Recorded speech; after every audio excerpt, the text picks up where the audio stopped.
Who's been to the Statue of Liberty? Raise your hands. Oh, man, this is going to be fun. I went in the 80s for the first time. I went after they had refurbished it, remember? And they were selling pieces of it, like metal and little pouch. Who's with me? Yeah, okay, you're my people now. All right. So I got up there fine. This was in the day when you could climb to the top of the Statue of Liberty. I got up fine. But when I had to go back down, I was terrified. I started to cry, and I wouldn't move, and I gripped the handrail, so afraid. But the only way down, the only way out, was down. So I was coaxed down by my family and the very kind guide and random other people who were crowded up there who I was preventing from going down, who maybe had to use the bathroom or something like that. I made my way tearfully, finally, to the ground. So to all those people who have ever wondered why you cannot ascend to the dizzying heights of the crown of Lady Liberty, let me say to you, my bad. Sorry. My bad. Once you've had that intimate experience with a statue, crying your eyes out behind her own eyes, stuck inside her head, literally, you've just got a special bond with her after that. Now, it might only be a trauma bond, but that's fine. My fascination with this Colossus in the harbor, I call her by her given name, Liberty Enlightening the World, because we're like that. For me, for us, this fascination is deep. I've preached about it before. I will do it again. I'd happily spin out here for a while about what that Colossus represents, how utterly French a gift it was, and how choked up I get whenever I read that poem. The statue was always a way to remind you, to remind me, to remind this nation from its sibling France that the institution of bondage and slavery was a moral wrong and that there is no freedom till all are free. Right. Many who were in this country, hear this, many who were here and whose ancestors had been for centuries before the arrival of that statue, watched new people arrive daily who were granted the freedoms that allowed them to flourish, while those people watching were bound by Jim Crow laws, kept from access to economic means in this country and opportunity in the very land they built. That chain on her ankle, broken in mid-stride, was not about an act completed. It really was not. It was about an act that had only just begun and is now ongoing, breaking chains of oppression, chains of want, chains of fear. Do you hear me? Okay. And people think she's standing still. They think it's a statue, but she's not. She is on the move. Maybe not this much. But she is there in her sensible Birkenstock sandals, holding a book with a flashlight like a good Unitarian. Oh, how I love her so. Now, since mid-January, it's been busy in the world, has it not? And it's been busy in the world of faith, especially a faith that is liberal and loving like this one. Now, one thing we try to do as a church is to listen first and most to those persons who are being directly impacted by what is happening in society, who are being targeted directly by orders flung from the high places of power, and how those orders are impacting real lives. One of the most immediate impacts of those orders has been upon Spanish-speaking people who are being targeted nationwide, regardless of nationality, immigration status, or age, horrifyingly. The opening of detention facilities at Guantanamo Bay and the mobilization of military force against civilians in U.S. borders and abroad in lands the U.S. controls is a danger not only to those being treated this way, but to us all.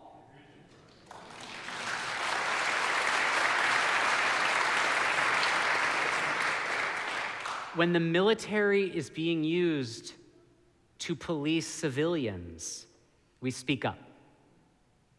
I don't know about you, friends. My mom raised me to be a lot of things, but quiet was not one of them. Unless you wonder what that has to do with us all here, without disclosing any individual's confidence, you need to know that these orders and the very real harm they cause are impacting every person whose function touches this church. They are. It's not a thought experiment, friends. This is not a hypothetical situation. I read Emma Lazarus's poem in Spanish. I think I did it better at the first service. I'm sorry about the pronunciation. First, because we ought to remember what that promise says. Second, because listening to other perspectives in other languages is good. And third, because I love the Spanish language. And I want the people I love to know that I hear them and I love them, and that this church will defend civilians from inhumanity with all the resources it can muster. What is the doctrine of this church? Love. What is it that can push back hate? Love. What is the true root of justice? Love. What is always worth fighting for? Love. What makes this little freaky life worth living? And chocolate, that's fine, it's fine. They fear love because it creates a world they cannot control. They fear love because it creates a world they cannot control. George Orwell in 1984. What do they fear? You have heard it said, you shall love your neighbor and hate your enemy, but I say to you, love your enemies and pray for those who persecute you. Oh, TJ, it was going so well. Right up till that point. That is from the Sermon on the Mount. From the 5th chapter of Matthew in the Christian scriptures. It's common that parts of that Sermon on the Mount are read between Christmas and Lent in this time we call Epiphany. Isn't that appropriate? A good friend of mine, a Baptist colleague, Amy Butler, writes in her book that she has a practice of sneaking large portions of the Sermon on the Mount into her sermons around this time of year just to see what happens. And she delights in the responses she gets at coffee hour where someone will pull her aside and say, if you don't mind my saying, you were a little preachy today. There's a lot in there. Now, I heard it once said that Unitarians are not people of the book. They're people of the library. Now, when I say I heard it once said, I said it in the 930. That's who I'm quoting. It just sounds more real if I say someone said it once. In my bedroom. I said it. So when I read my history with my theology and a little bit of George Orwell, probably too much Margaret Atwood, I am left with some grave concerns, and I don't think I'm alone, right, people? The power of loving those who hate you is real power. The power of making others fear you with threats is not real power. It is false power, and it will not last, and it will not stand. It is the oldest lie, that intimidation can control love. Ask Romeo and Juliet, ask Pyramus and Thisbe, ask people from legends and stories from all over this world. Since we could write down words, we have been telling that oldest lie, that love will win. And it is bull, that lie. All it does is make love more and more powerful and more important more important in times like this when it feels so far from so many of us. Now, who here has been madly in love before? You can raise your hands.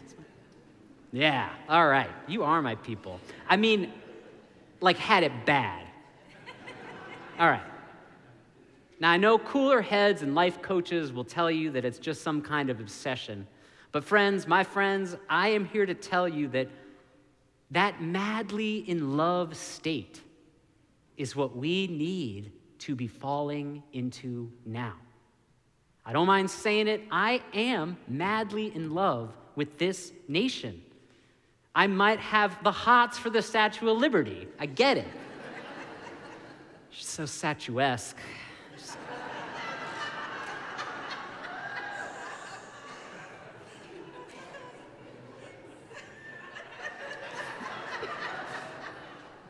You put up with a lot from me. And her mind, I mean, I just want to get inside her mind. Oh, wait, I did that once. That's the love we need now. That's why these love songs and these tremendous musicians are with us in service today, to remind us of the earth-shaking power of love. That power is in all of us. That power is why we are each here. That power is what we are made of, friends. But what do we do with it? Where do we take it?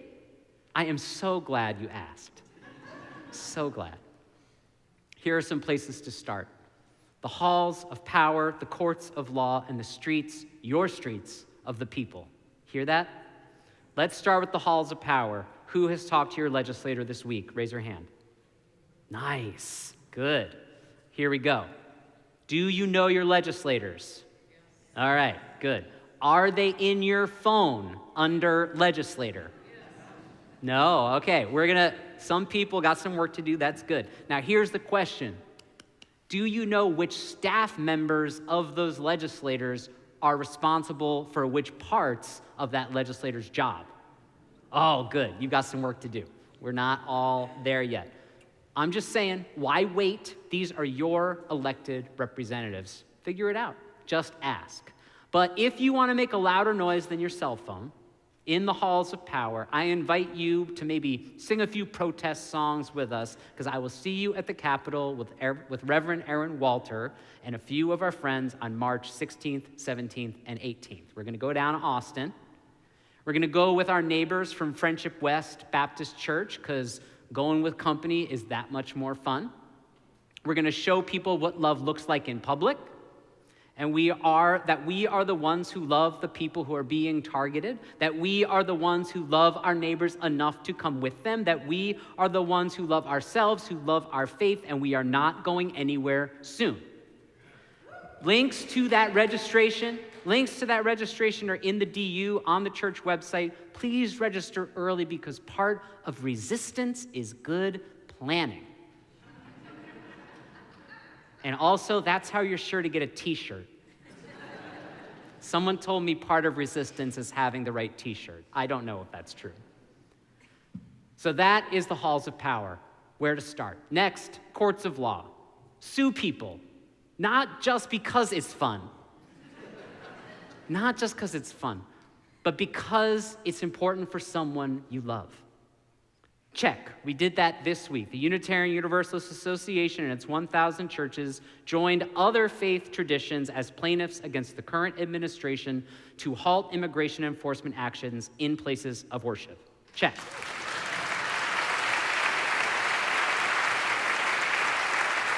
Yeah.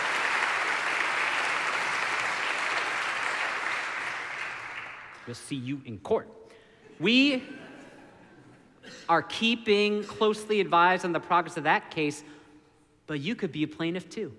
I'm just saying. I've already received some offers from some people around that if they need a good plaintiff for something that is happening, to let them know. And I am telling you, before you go off half-cocked, before you go get your own lawyer, just let's have a talk. If there's something that's happening to you, speak to me, speak to us. I'm looking at like 24 lawyers in this room who would be happy to speak with you as well. If your rights are being abridged and you are feeling ornery about it, speak up. I realize it sounds a little like a radio advertisement for legal services, except we are fixing to mess with people who really deserve it. So that's good. Courts of law, number 2. Number 3, your streets, they're yours. Join demonstrations, bring friends, bring a sign if you want, bring plenty of water, bring a chair, memorize your lawyer's number, and you can join in, or you can support the people who are going. You don't have to go. People need support. I saw on Realm, there are some people organizing for a demonstration tomorrow. I won't get too much into the details. I see some of the people who were talking about it here, but if you have questions about that, go right to Realm. You can also attend a Know Your Rights workshop. There is one being held tomorrow, hosted by DAI and some other partner organizations. There are flyers about it in the back. They asked us not to post it on social media for security reasons, but if you want to understand, this is an important workshop. If you want to understand more about the Fourth and Fifth Amendment, you can go do that. And we also have a sleeve of about 1,000 Know Your Rights red cards. I would love to run out of them today, people. Hear me? They're on the way out the door. You can get those. That is part of what we need to do, is to learn the skills to get the help to the people who need it. Know your Fourth and Fifth Amendments. So the halls of power, courts of law, and your streets. You can start here. Someone asked me earlier in this week what the sermon was going to be about. I wasn't quite sure yet, and I said, it's going to be about throwing myself on the gears of tyranny, but with love. I hope you're picking up what I'm putting down. The revolution will not be televised, friends. It will be emblazoned and emboldened in the fire across our days, and it will take a cool and calculating answer drawn up from the cool ancient wells of our being and our understanding that is unbroken, unbowed, untenable by time and by tyranny, to put out that flame. The revolution will not be televised. I feel for those people who did and may have a great faith in these government institutions that now seem to be failing them. I do. But maybe check in with people who have never trusted those institutions, who have been the subject of derision, of discrimination, of disinformation for generations, whose disenfranchisement is as pernicious as it is systemic, who always yearn to be free in these lands, who have suffered the effects of anti-blackness in these lands and in this nation for generations. Ask them how they have sustained themselves, and do them a favor and just listen. Amen. We have got to listen. And then draw from your own story. Dig deep. I already said my mama didn't raise no quiet child, and I can tell you this, that my grandfather, who settled in Brooklyn, not far from that harbor guarded by my crush, Lady Liberty, who spent part of his youth in an airplane dropping bombs on Nazis in World War II, would not let me sit idly by as tyrants gleefully make profits of the principles he risked his life to defend.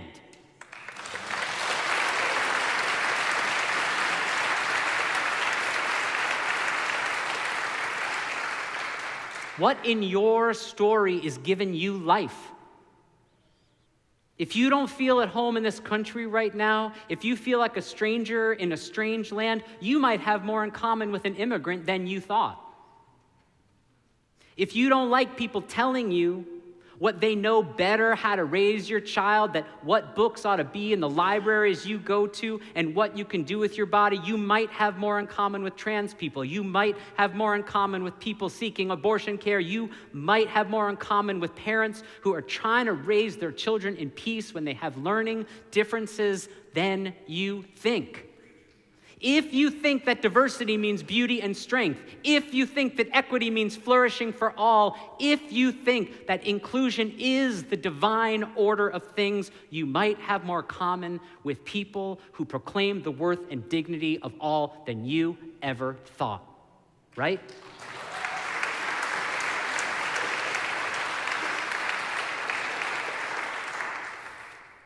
And I'm on one now, but I might say that is the only kind of evangelical Christianity I want to hear about right now, right? And you can hiss and you can boo on what I'm going to say next. I'll let you. You can tell me if it's too soon, but if our faith, if our love means anything at all, it's got to be bigger, it's got to be stronger, it's got to be fuller and sturdier than the hate that is in the hearts of our adversaries, of our enemies who do not wish us well. It's got to be bigger. I'm not talking about disagreements or differences in political philosophy. I'm talking about the hate that is out there. And the answer isn't tolerance. I'm sorry. It isn't ignoring it and hoping it stops. No, it isn't apathy. The answer is loving bigger, of praying even harder for those who wish us ill, and for the strength to build and rebuild what we must. That is what an evangelical faith is to me. That is what a faith with love of our neighbor and our enemy is to me. It is what is real. It is what true freedom feels like. It is what Dr. West says love looks like in public. That is what it is. Because my parents taught me at my bedside, to the tune of my father's little guitar, that when you've got a song, you sing it in the morning, you sing it in the evening, you sing it all over this land. You sing out warning. You sing out danger. And you sing out what? Love. Between all my siblings all over this land. And with enough singing of that song, the tears of a fearful today, as we feel them going down hard in these paths, will transform into fire, I promise. Fire in the eyes of liberty, fire in the eyes of what we hold holy, that will, that have, that must light the way forward for us, for our children, and for those yet learning, yearning to breathe free, anhelando respirar en libertad. And if you feel the earth shaking, it's only because we're just getting on the move. May it ever be so. Blessed be, and amen.